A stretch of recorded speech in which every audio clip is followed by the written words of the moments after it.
Good evening.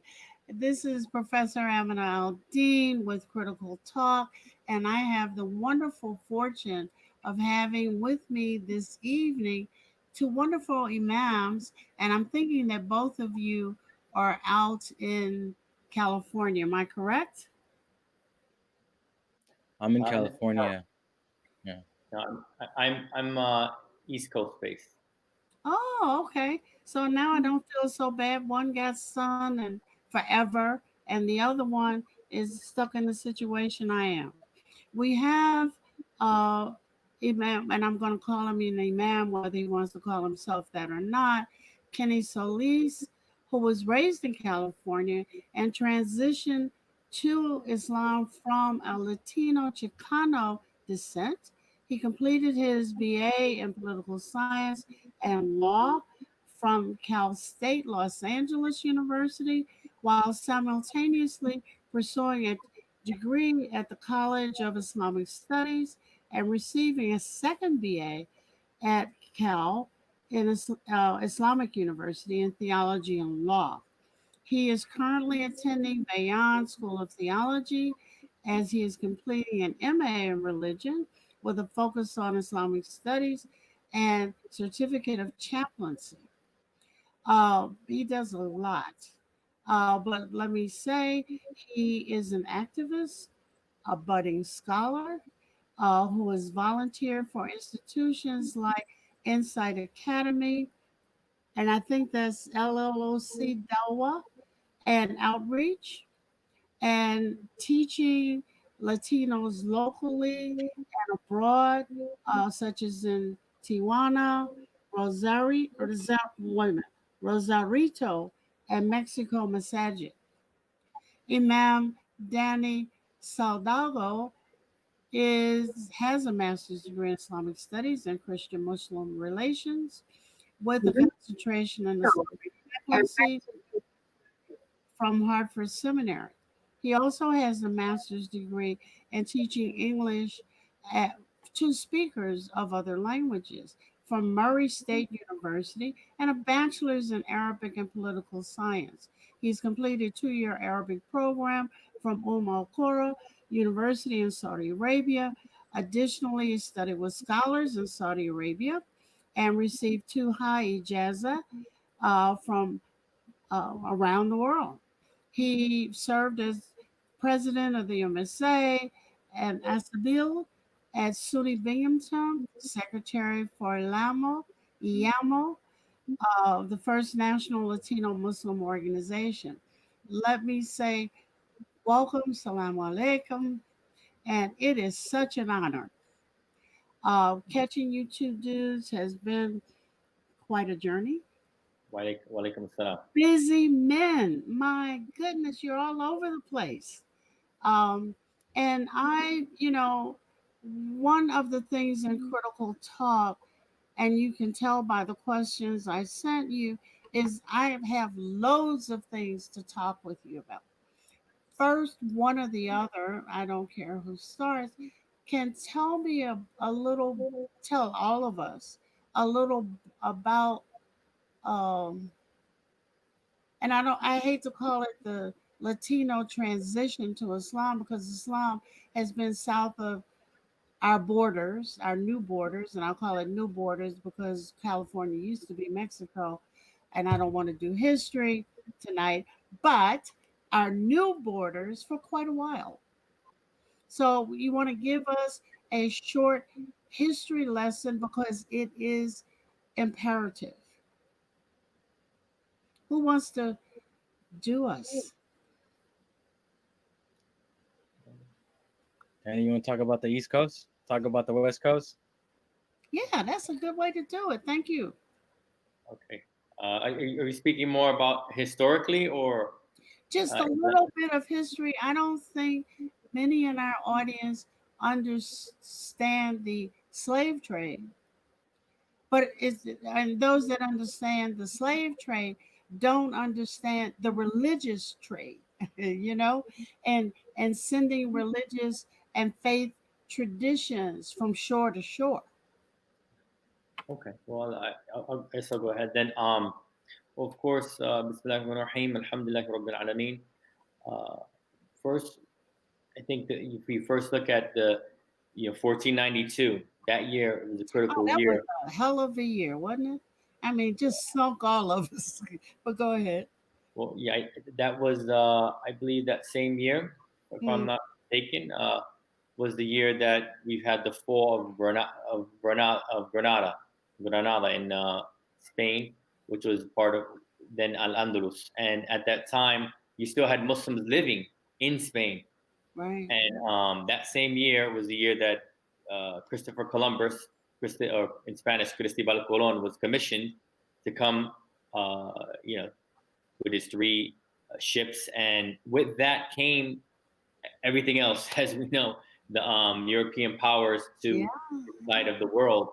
And so on the ship, you had people who may have been Muslim, and people coming over, and also when we came, so we have this route. I'd say that I don't want to go into a big history lesson, but Hmm. I'm sure you know more than me, Professor Amina. But pretty much to the public out there to know that there were roots in what was Al Andalus or Spain. So we had Muslims who had to go underground, or because at one point they went against the contract, the pact that they had. Part of the handing over of Granada was to allow the people to live freely, the Muslims and the Jews, uh, Hmm. to live freely under the Christian powers. So that pact was broken, and people were forced to become Catholic. And so we had, Moriscos, right? yeah. Moriscos? Well, this was continuous And even I before. know I'm butchering the language, but bear with Yeah. me, gentlemen. Yeah, well, there's two groups: the Mudahars, who were from about 12, from about the 13th century up until about the 1492. We Hmm. had the Reconquista, this reconquest of Spain. Hmm.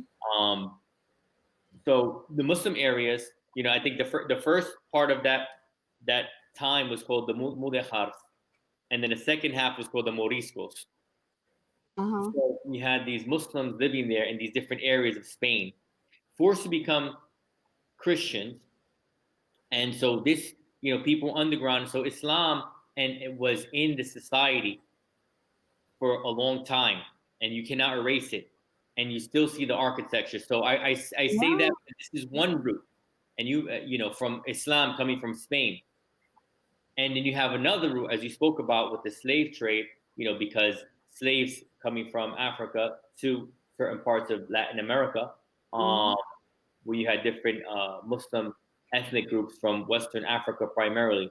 And so we have Islam is there, but it's kind of like under the surface. And it was underground in the culture, it's in the bloodstream, it's there, the Muslims. So, so what happened was it kind of went underground, Islam. Yeah. And But you know, this Mhm. Reconquista was so brutal, in terms of searching out people, paying informants on people to get them, put them in dungeons, and do all kinds of really not so nice things. Yeah, It's really over uh, shadowed in many ways, and it's a history that must be known. We'll talk about how I'm gonna get both of you to help me write this book um, later on. But I mean, it is so covered, just as the fact that California used to be Mexico. And then I got to get you to, for the audience, differentiate between a Chicana, I'm a woman's favorite here, a Latina, and a Hispanic. Those terms get collapsed in ways that devalue their political value. But go ahead. Yeah. So we still have some words like arroz. We have words like pantalon that are Arabic terms in Mexico. Go to Mm-hmm. Mexico, use these terms as well. And there's still some of that remnants there whether the words Guadalajara or whether the words that we use in the way that we name foods. So there's still that remnants of Islam, of Right. uh, of that heritage. Absolutely. And they're not going anywhere and are accepted. That's the interesting part, is they're so deep in the culture that to get rid of them, you wouldn't know what to say. Not that I'm an expert on Spanish, but they are there used all the time. Now, as uh, no, let's do some defining of terms. What's in Hispanic? How should our viewers learn to use that term?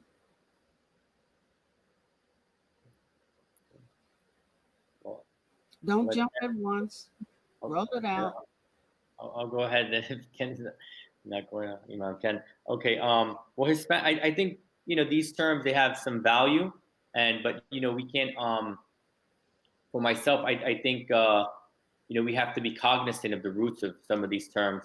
Right. Um, there are Eurocentric terms, Hispanic and Latino, and so it can be used in different ways. So every time I use the term Latino, I put it between quotes because Uh-huh. it's like as a so-called Latino. But from my understanding, Hispanic refers to that which refers to España or Spain and those roots and the Spanish language and culture, which is Mm. part of the story. It's not the whole story, Yeah. but it's part of the story of the people now living in these lands, these Spanish-speaking lands of the Americas. Yeah, a lot of these terms they have uh, genealogical philosophies attached to it.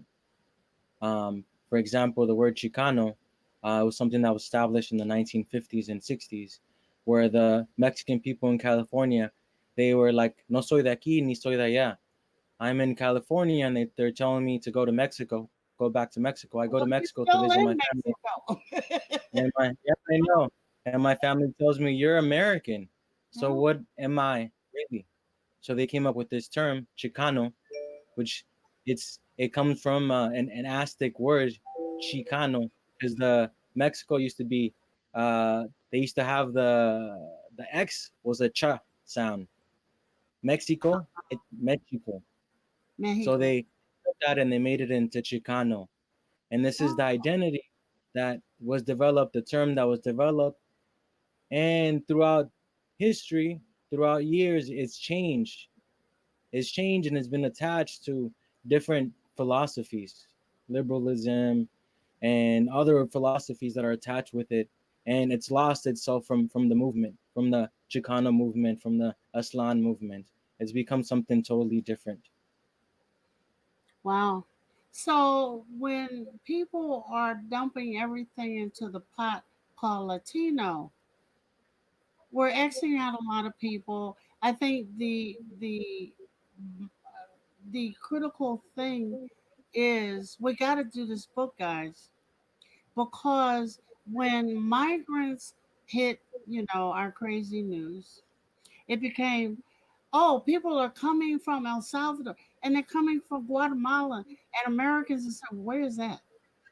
And then as people began to Peru and this and that and the other, there wasn't a clear understanding and I know you all don't really want to do history, and we'll get into the Islam stuff, but this is really the Islam stuff too, of the brutal regimes of Pinochet and all these other knuckleheads that were leading governments down there and really crucifying people, right? Pursuing something. Um, but with those regimes, and I just got through watching several movies on Argentina and the disappeared.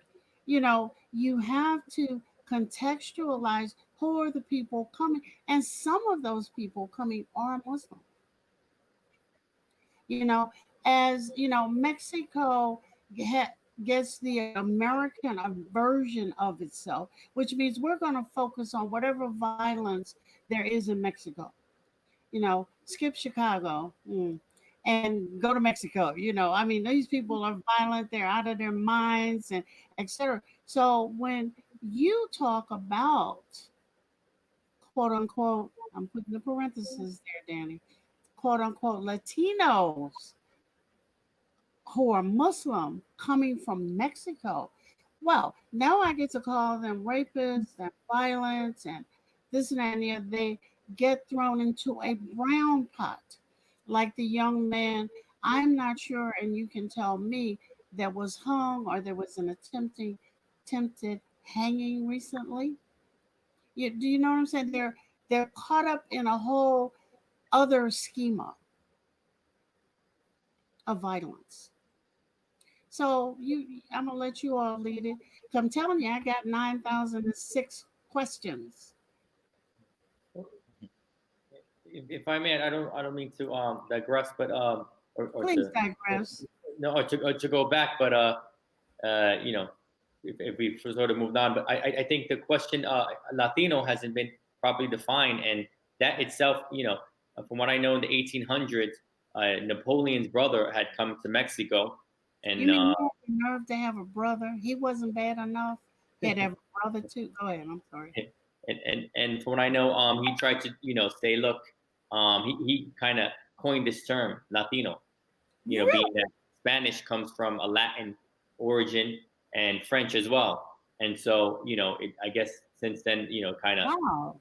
so stuck. And so, so he was trying to unify. But as was spoken already, we can't forget about the Aztecs and different folks who were and still are living in many parts of Latin America.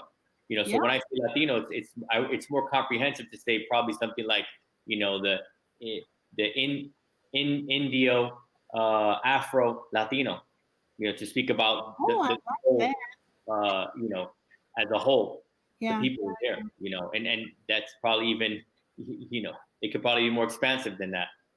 So, But I and but like that because it's important to name a thing what it is. so You know what I'm saying? You get a greater appreciation. I see Imam Salih's chomping at the bit over there. I think one thing that's not being talked about in regards to identity is the Mexican community, the Latino community. It's a baby. It's a baby in entering Islam.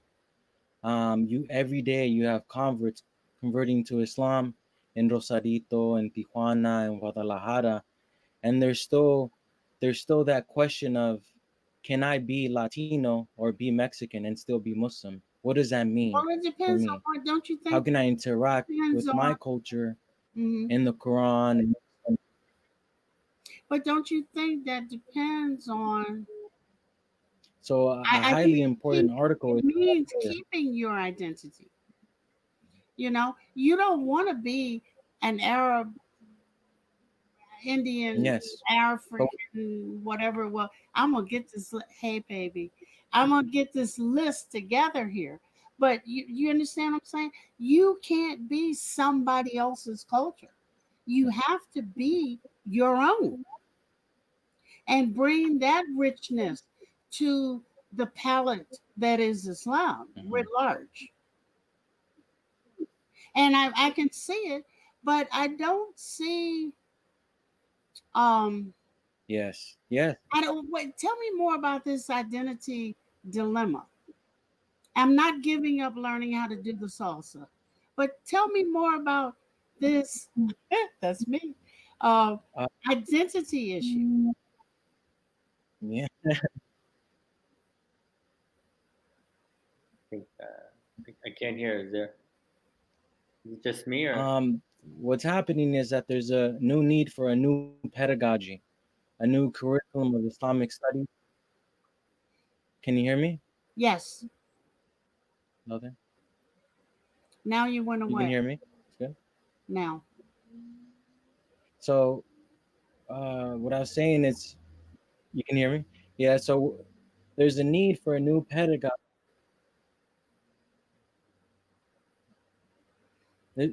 I don't there's know a why new need we're losing for you. there's a need for a pedagogy, a new pedagogy of Islamic studies in the lands of Mexico and the lands of Tijuana and Rosarito. No, there. Can you hear me? Yes.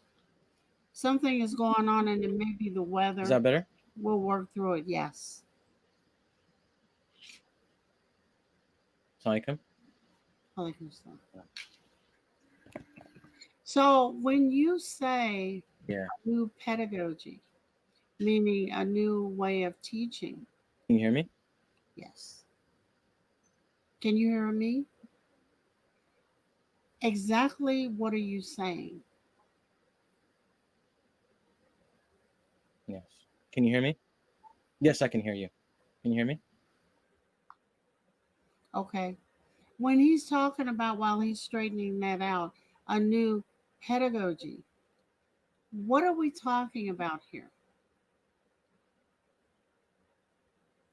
Danny? I, okay. Yeah. I can't answer for him, but I could maybe give my take on Yeah. that. Um, I guess you spoke about. I guess going back to the last thing we spoke about is Latin America. What's the area known as Latin America has been the U.S.'s backyard, so to speak, and we've the political situation there, the Monroe Doctrine, and so many people have gone to different philosophies, different ideologies, looking for solutions for their their life and their well being.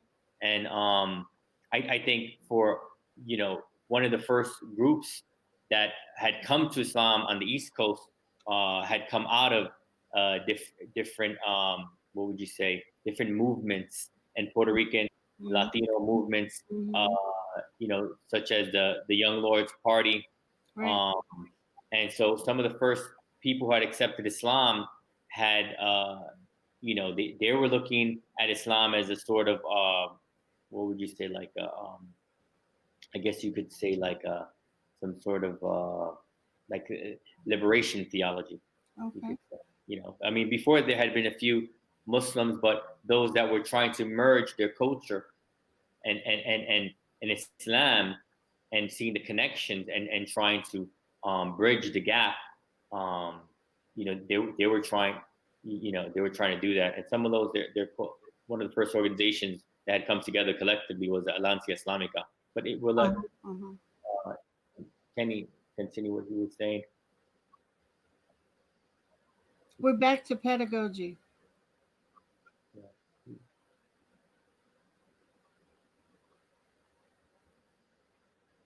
We're having difficulty, technical audio difficulty. Assalamualaikum. Can you hear me? Like the time. Yeah. Yes. So in the lands of Mexico and South America, there's a need for pedagogy.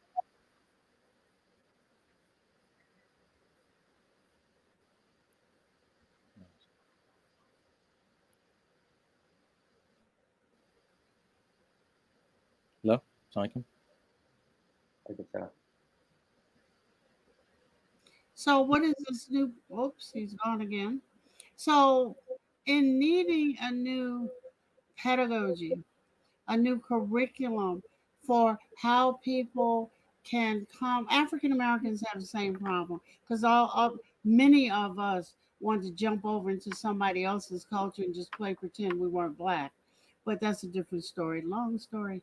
Um, their Islam comes to cultures and it does not, should not, is not designed to change the people away from their tribe. It is to take the things that don't fit the Islamic model out, put the right stuff in, and leave the things that are good and moral and right and just right there. Yeah. So I think, in this book that I'm getting ready to uh, drag you all kicking and screaming into, amongst the many things that you have to do, we need to put some of those things together. I'm thinking of a colleague of mine. uh, Christian, where is he from? Brazil, who took it upon himself to write about Muslims in Brazil. And we used to have these long talks because I'm saying uh, he was having a problem. Well, can I be Christian and write about Muslims in Brazil?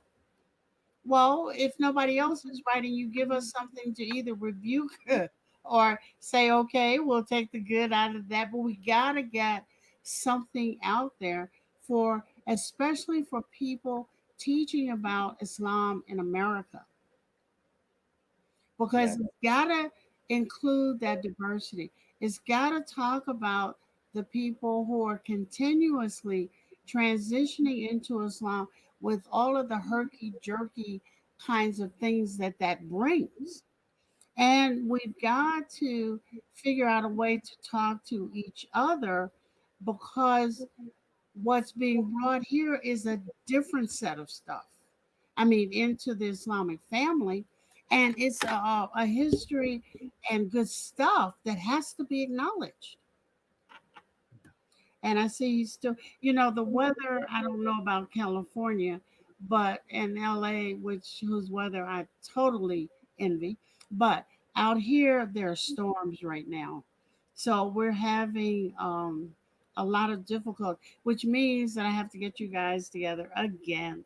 So all that we don't get done tonight, we'll do in the future.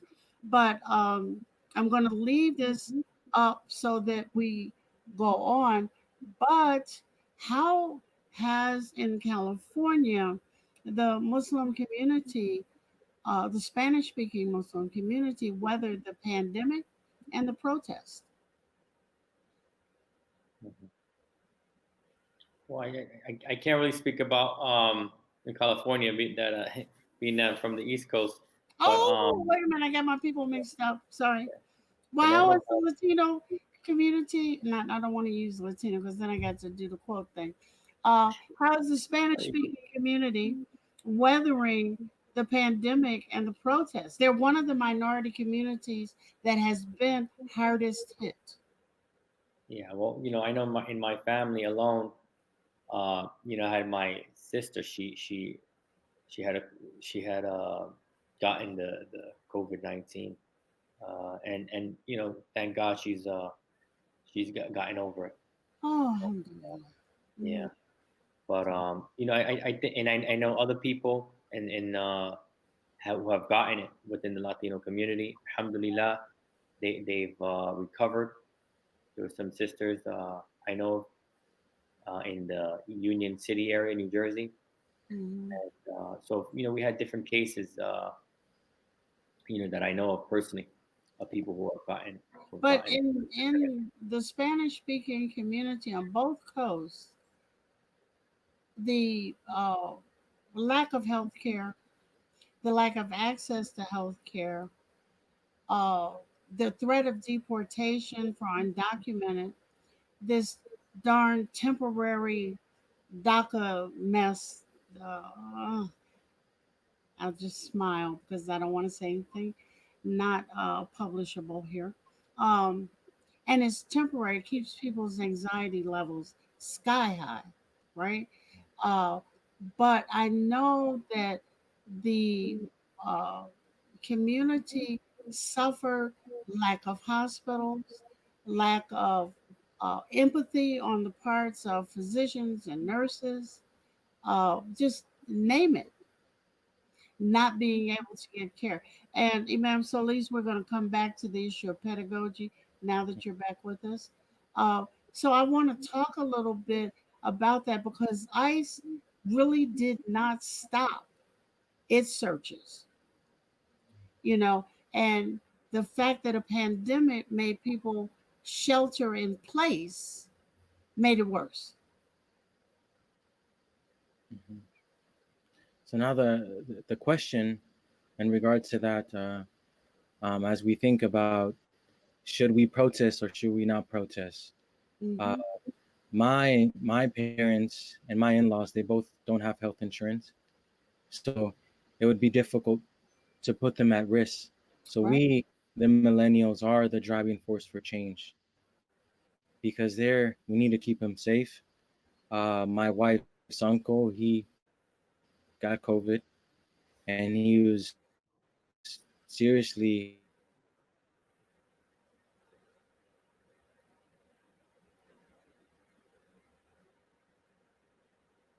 affected. Darn it. Okay, I don't know. Yeah, I think that those stories have to be included um, as we detail. Uh, yeah. Um, but I think that they've been overlooked on the East Coast, just as I'm here in Chicago. Um, Muslims uh, kind of took care of their own ethnic group. I can't say how much that infuriated me because some ethnic groups had more resources and more context than others. Um, the fact that we didn't, even in a pandemic, come to see a need to collectively look at our resources, not leave anybody out, wherever it was we were, bothered me tremendously. Um,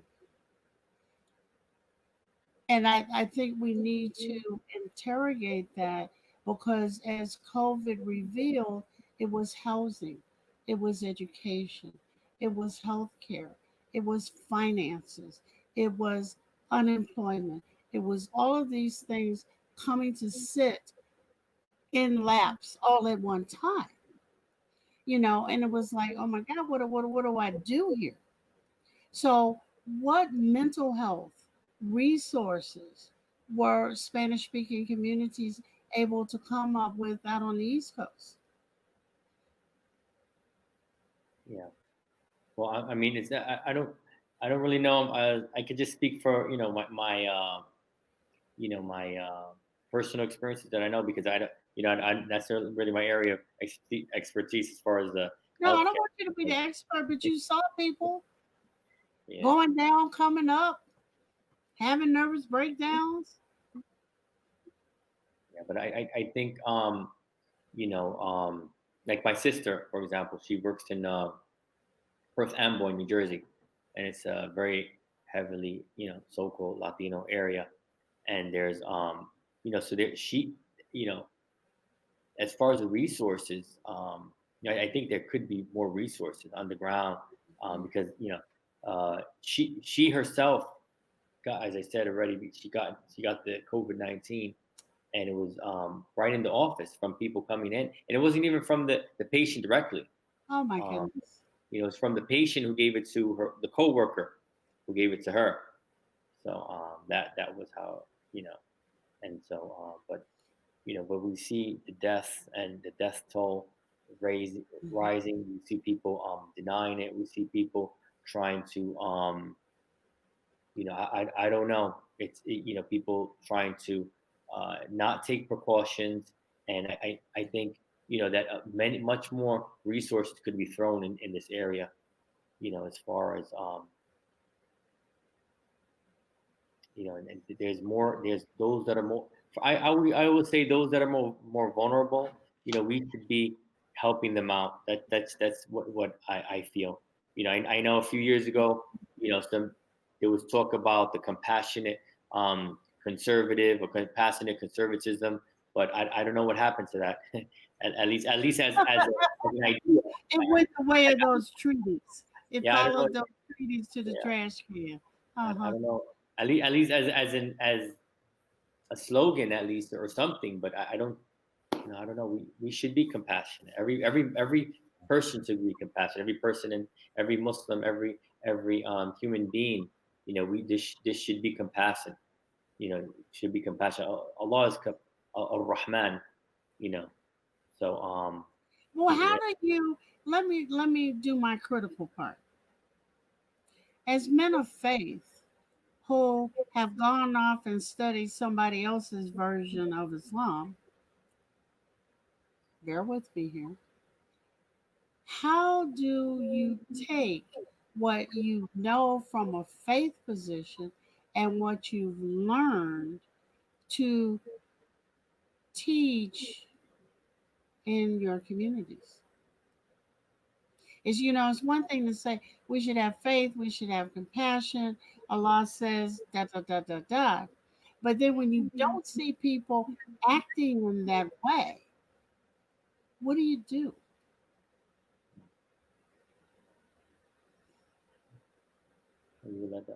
I've been speaking too much here, so hopefully Huh? we get. I've been speaking too much here. Hopefully we get Imam Kenny here speaking. Inshallah, hopefully. I think there needs to be a renovation of pedagogy, like I was speaking before. Right. Um, an article that needs to be taught everywhere is The Culture Imperative by Dr. Abdullah Farouk, which Can talks about, you say that slowly so we can get it on our scroll line so that our viewers can get it? yes, so the article, the journal, academic journal article that needs to be taught and translated is The Culture Imperative by Dr. Abdullah Farouk. It's a highly Is important piece. And this is something that's needed in our communities. As I go to Mexico, there's a conflict of, are certain things acceptable in the culture? Is it okay to wear a sombrero? Is it okay to wear botas? Is it okay? There's a lot of questions that need to be answered. El Dia de los Muertos, the Day of the Dead. What do we do with that?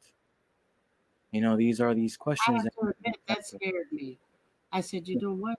Oh, and then I realized the importance with the ancestral link, Yeah. and some of the stuff went away.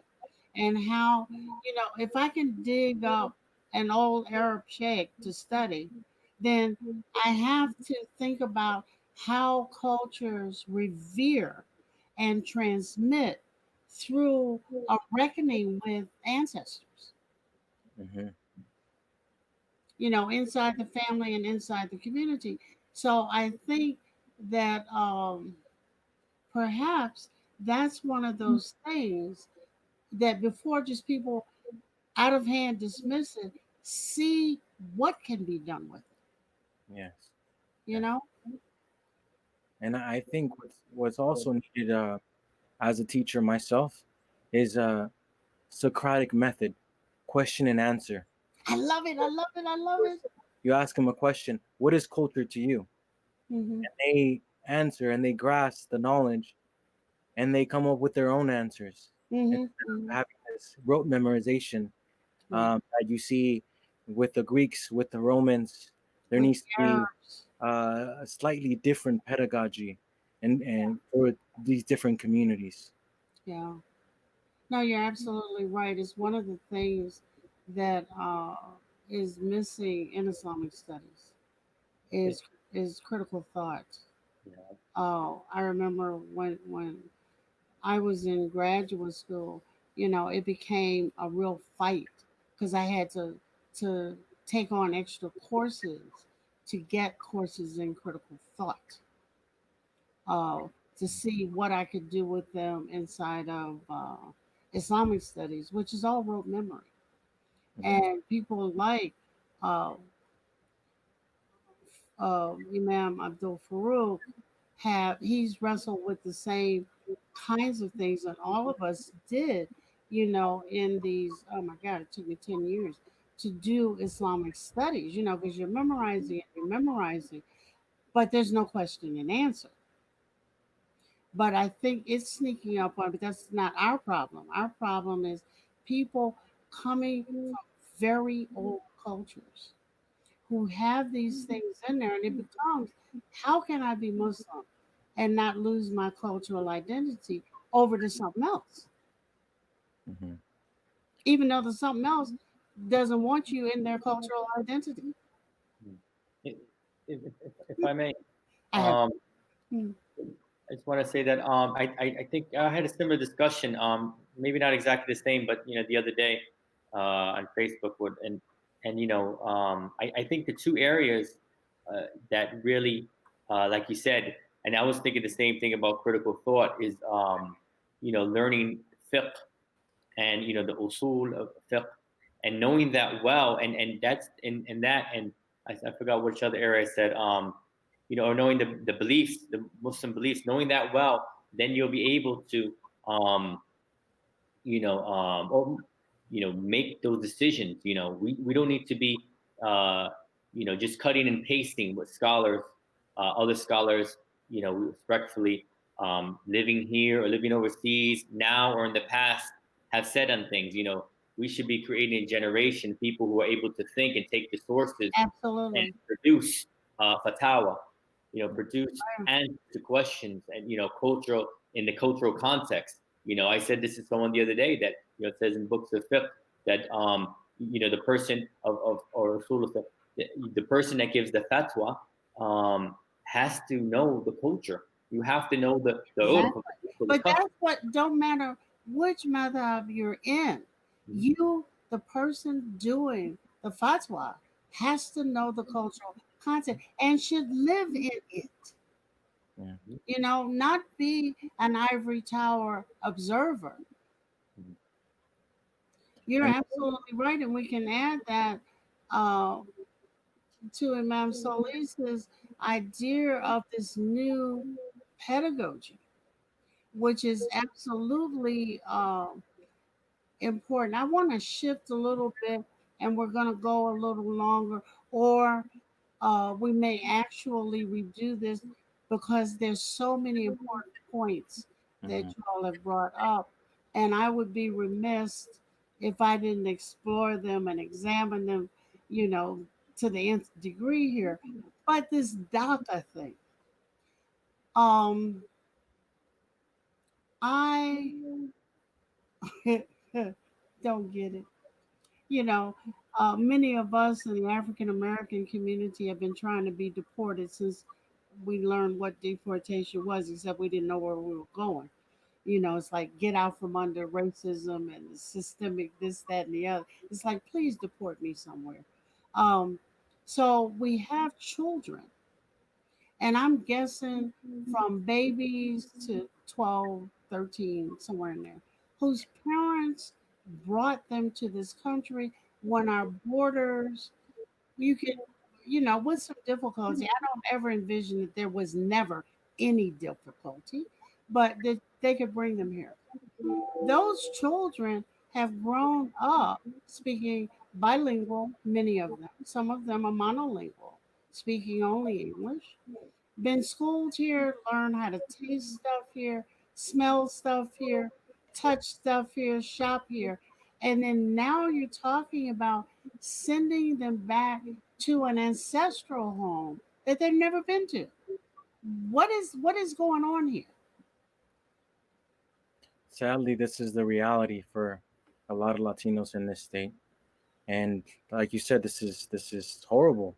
Adults and children, they're in these cells in the detention centers, and a lot of them don't have soap or toothpaste, and Yeah, this yeah, is part of the reality that goes with becoming a citizen and going through that process. And not only adults and children don't have the adequate means, yeah. women are getting harassed, babies that have unwashed bottles, Right. and this is atrocious. Dysentery. I can't imagine what's getting ready to set off down there. Are there groups of Muslims that are traveling with these Christian churches to go down there? Not traveling with them, but are groups of Muslims have we set up number one to go see and document, to go see, take pictures, and collect stories? Have we done that, or is that something we still need to do? There's there's plenty of organizations here in South America, in California and Southern California, where they're going out there and they're still fighting for the cause. However, the cause that's at the moment is the Black Lives Matter movement. So a lot of Latinos, we're 100% in support for the Black Lives Matter movement, and we're there supporting our brothers and sisters. So, But all of those Spanish speaking people are Black Lives Matter too. mhm, So we can't become a one trick pony, pardon the expression. You know, you can't let something fall by the wayside yeah, because those who want to control all of us will take advantage of that and start doing stuff behind our back. mhm, mhm, yes, yes, yes. Hmm. That's and there's also Can you because I'm going to talk to you too again and harass you to pieces. Can you make sure that we know and I'm able to talk about or to some of the people who are doing that so that it gets included? You know what I'm saying? Because the bodies that are being attacked are brown and black. mhm, Okay. We can't be this one trick. You know, we gotta keep all the balls juggling at one time. So what have they been able to do? Because they themselves may be putting themselves at risk. yes. Wow. Hmm. What would you ask of the other ethnic groups of Muslims to do to support um we can't run to the border, but what because we need pictures, we need stories. Yeah, and I think that's one of the things that people, when they want to oppress other people, they try to do is wipe out stories and try to wipe out cultures and try to whitewash and you know ethnically cleanse you Yeah, know society and bring their narrative, and but you today. can't let that happen. Mhm. And the only way to not let that happen is for us to get the documentation as quickly as we can. You know, they got people living in cages under overpasses. You know, I mean, all kinds of crazy stuff. Women, those that arrived and were pregnant, are still giving birth. What is happening? And then you got those that were sent back across the border, right? And I'm not sure if I'm remembering correctly. They were sent like in a holding station or something back across the Mexican border to wait to then fight to get lawyers to apply for asylum. I mean, I'm reminded of the verse Allah says in the Quran, وَلَقَدْ أَكْرَمْنَا بَنِي آدَمَ. We have honored the children of Adam. We all the children of Adam. And all this division and all this, this extreme nationalism we see. At the end of the day, we're all human. And I was speaking before about the compassion. Where's the compassion? Where's people are so extreme that they, yes, there's law and order. We want law and order and stuff like that, and Yeah, but that only goes one way from our current government yeah, administration, you know. So okay, people are innocent, young children are innocent here, and whether a law was broken or not, does that mean you deal with people in a dehumanizing way? You dehumanize them, And going again. dehumanize a baby, for God's sakes. We have honored the children of Adam. This is something that our religion teaches us, to honor others, even if they've committed crime, even if they did whatever, that we deal with them as a human being. Yeah, And but so, you got to remember in your studies that there are humans and then there are jinn. And one can get the two confused because jinn masquerade as humans too.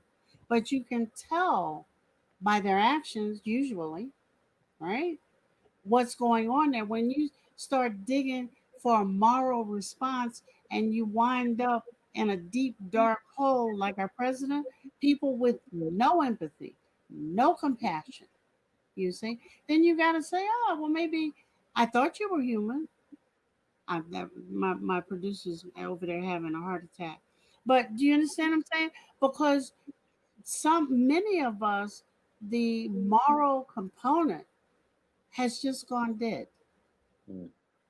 you know? And we have to stick and poke and away. For others that look human, there is no moral component. And that's something we have to acknowledge. That's just me. You all are younger students than I am. And you can say, I'm going to back it up, back it up. Mhm. But I mean, I really believe that because when I see the kind of inhuman things that are being done, I mean, how else can you talk about it?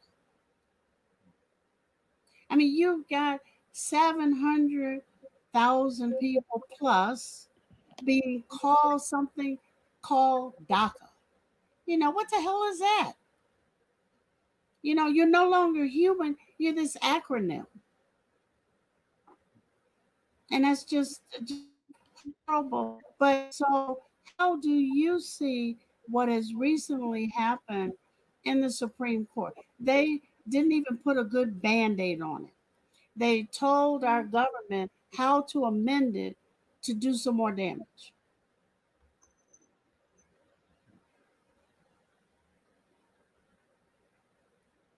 What do you think? So I think there needs to be we're clouded within what's happening right now, and we're still not seeing we're not seeing clearly what needs to be achieved. Uh, Mm, we still, have talks about defunding the police and what that's going to look like, and other things of like police brutality. How are we gonna have individuals that are targeting Latinos and blacks in the community?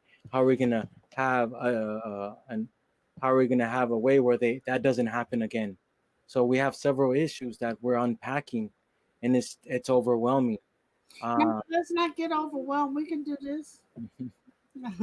I mean, you all have mastered so much in such young lives. We can do this. You know, one of the things I made an observation to my husband today, have you noticed that not one either Spanish speaker or African American kid that's been brutalized by the police or man has been a member of a gang?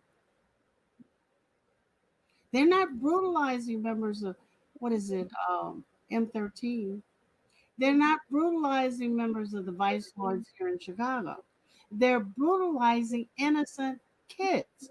Is it because gangs have guns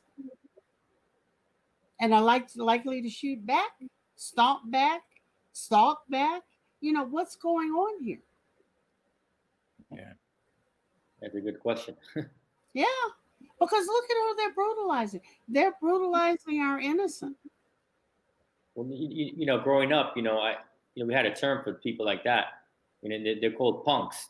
They pick on the weak, and Yeah, they don't pick on those that might like, you know, most likely will beat them back yeah, or beat them yeah. up or No. fight back or something to that effect. Exactly, exactly.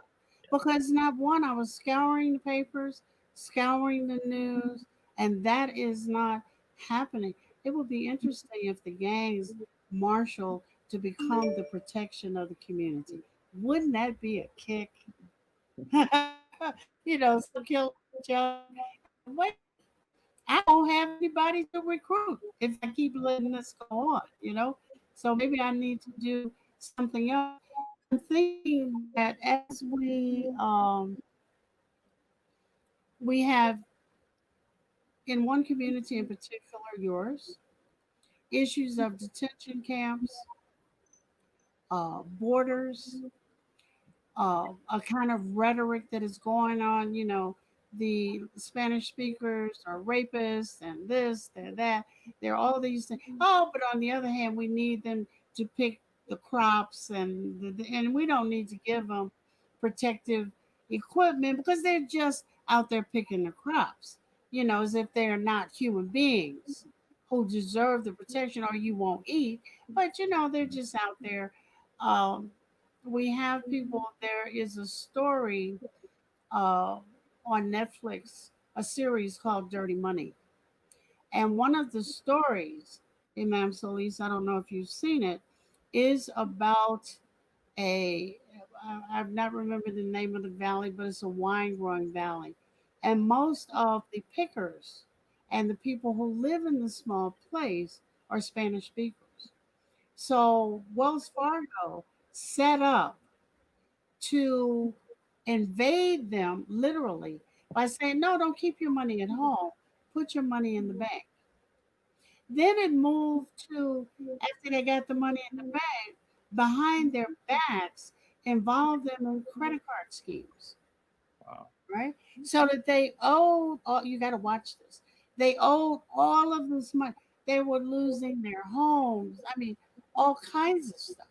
So we have a community that we as Muslims cannot let be preyed upon in that way.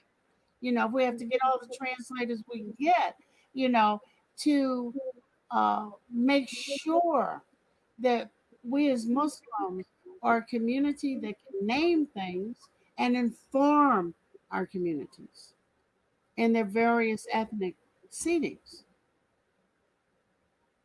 So tell me now, I've kind of taken you down the road and around the corner and etc.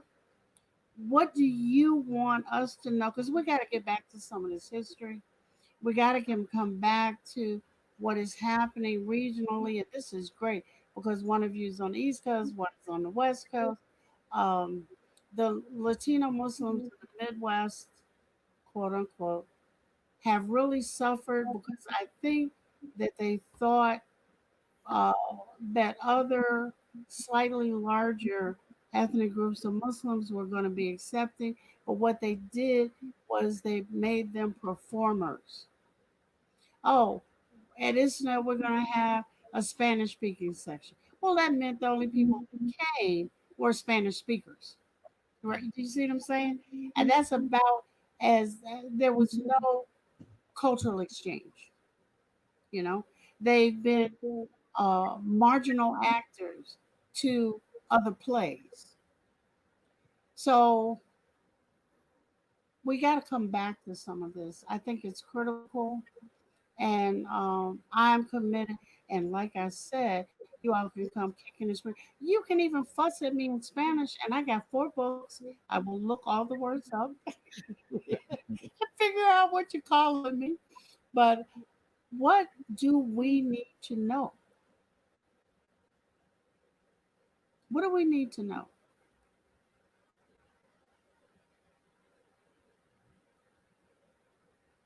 I think I think we need to have more of these conversations and then see what are the actions going to be after these conversations. What are we going to do in our communities?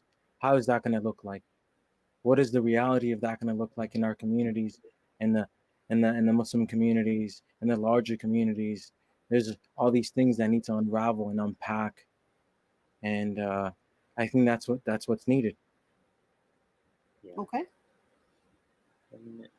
For me, I think that we need to have we come back to this concept of the muhajir and the ansar. Those that Say more to my non-Muslim, non-Arabic speaking, and plus those that think they're Muslim and are non-Arabic speaking, etc. with muhajir, being those that migrated from Mecca to Medina with the Prophet Yes. Muhammad peace be upon him, and the ansar being the supporters. We really need we do we're really bad at helping new Muslims. To be honest, we get an F, really. Minor. Not every place, everywhere, in every place, but for the most part, dealing with these new Muslims, that people that come in, and many places are not welcoming, and we need to do a better job at that. Okay, well, that kind of goes back into Imam Solis's idea of a new pedagogy. So let me ask you to make a commitment with me. Once a month, we will pursue in a stepwise fashion this new pedagogy. If we don't do anything else, we will learn how to be welcoming and you will learn how to ask questions, bringing them from the community. Deal? Don't be smiling at me. You know, Adha is coming up. Yes, deal? Deal. Because we've got to move on it. They're killing us, man. It's not something that we can put up there. Plenty of people in other communities that will join us. Trust me.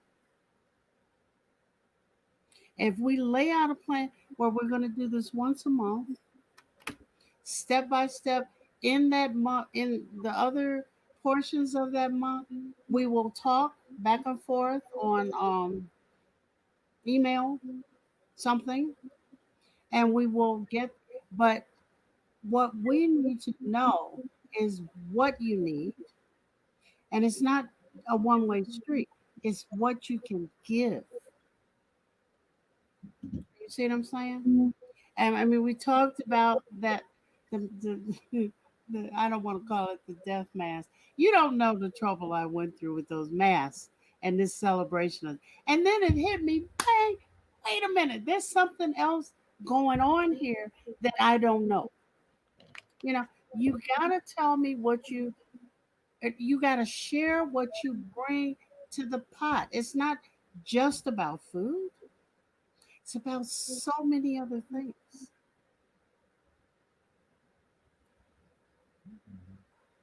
Promise. Don't do an inshallah thing on me. Promise. You know, inshallah, I mean, maybe, maybe not, you know. No, I'm serious. That's how serious it is.